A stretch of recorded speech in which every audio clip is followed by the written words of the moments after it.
Now, hundreds of people lined the streets of Ashington in Northumberland, the hometown of the football legend Jack Charlton, to pay their respects at his funeral today. He was one of England's World Cup winners back in '66 and later served as manager of the Republic of Ireland side.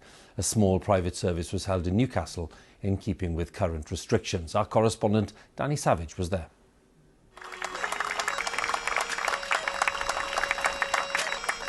To the theme tune from local hero, Jack Charlton's final journey started where it all began.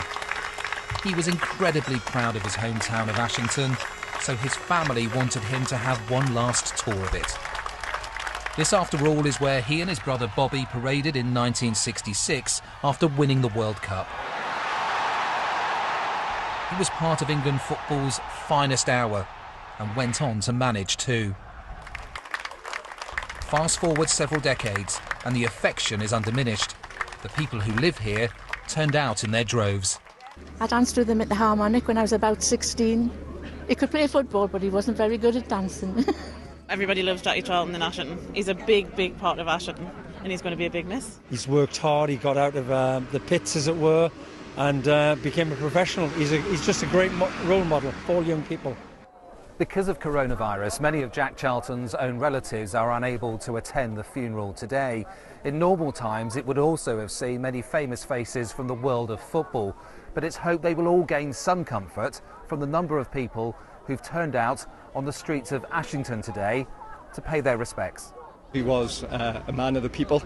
He was a people's person. He loved nothing better than coming back to Ashington whenever he possibly could. Let's give Jack 3 cheers! Simultaneously, in Dublin, the Irish were saying goodbye in their own way. As a manager, Jack Charlton steered the Republic to the World Cup quarter-finals in 1990. But all that is in a past life, as his family and hometown crowd reflected on today. He's such an icon for this area, and my children play in the same fields that he's grew up in, so it's really touched my heartstrings, to be honest. There's now proposals to have a statue of Jack Charlton erected in Ashington, such as his legacy and status. Danny Savage, BBC News, Northumberland. Tributes to the great Jack Charlton today.